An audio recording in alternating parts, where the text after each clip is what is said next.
G'day ladies and gentlemen, and welcome to this week's edition of The Weak Link. And oh boy, do we have a doozy of an episode in store for you guys. With stories ranging from probably the worst 2 responses ever from YouTube drama, YouTube itself having to pay back billions of dollars due to possible scamming, and absolutely terrifyingly, you can now pay to go to space. All that and more coming to you this week, ladies and gentlemen, but let's start this off with probably the 2 worst responses to YouTube drama which have ever been conceived. Which is really saying something when you realize Sienna May did an interpretive dance for her apology. Starting off with the controversy surrounding popular trolling channel 2Mad, he ended up responding to a hater on Twitter basically saying, "Look at my girlfriend, you little weirdo." However, the image he posted belongs to that of a 16-year-old trans girl who was recently murdered, possibly due to a hate crime. But then he decides to double down, stating that, oh no, he didn't mean anything by posting the girl, but then makes another joke saying that again, this is his girlfriend. Oh god, why can't you just back off, man? Anyways, as it does, a lot of people then start coming forward with their bad experiences of 2Mad, one such individual going by Goldie Bell, who came forward with allegations of sexual assault and also stalking. Goldie Bell backed this up with a lot of evidence, including screenshots where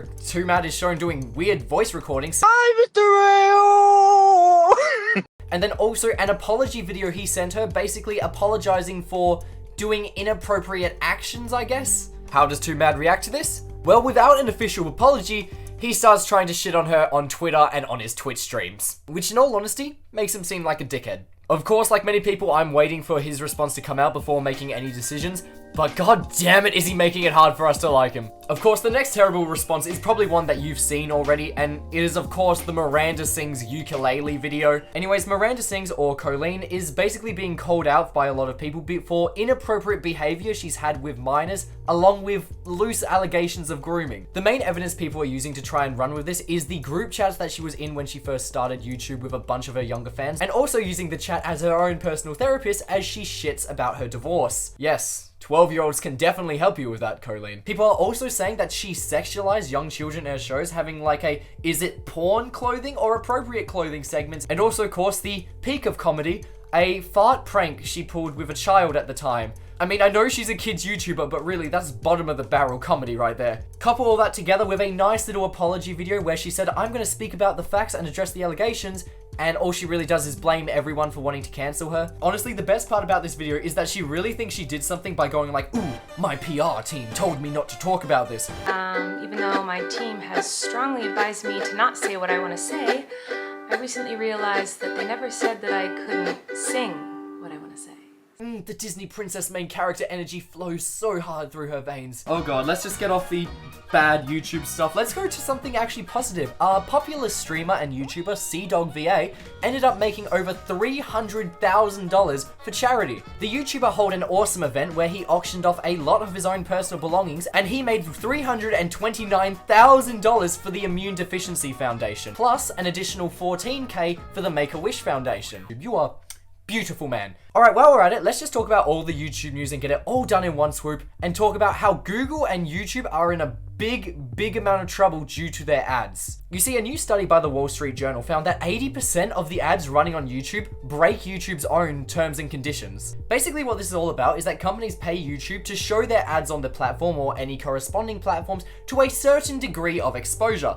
To sum it up, while companies were paying for high quality ads, usually around $100 per 1,000 views, 80% were instead receiving way shittier versions of their standards, which are usually worth about $5 per every 1,000 views, which is a massive difference. On top of that, companies were also finding their ads on less than desirable pages, including some scam websites. Now, of course, Google has refuted all of this, stating that the samples used were unreliable at best. However, this could leave them in a lot of trouble, because if this does find out to be true, Google is going to be set back billions of dollars for all this bad advertising. So for their sake, I really hope that this is all just fake news for Google, or else they are probably going to be taking a big hit to the paycheck this month. Anyways, in more terrifying news, you could soon be paying to go to space. The company Virgin Galactica launched their first ever commercial space flight this year with 2 crew members and 3 paying customers. Put your lightsabers away though, boys, because sadly, you're probably not going to be able to afford a trip anytime soon. You see, to go up in space, you're going to be set back about $500,000 for a ticket,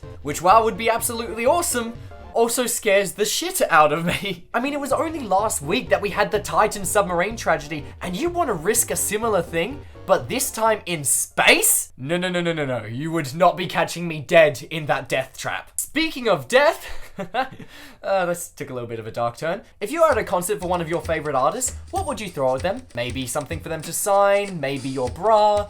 What about your mother's dead ashes? It sounds absolutely crazy, but popular singer Pink actually experienced that at a concert this week where a fan threw her cremated mother at the star. I don't know how to feel about this. I don't get it, man.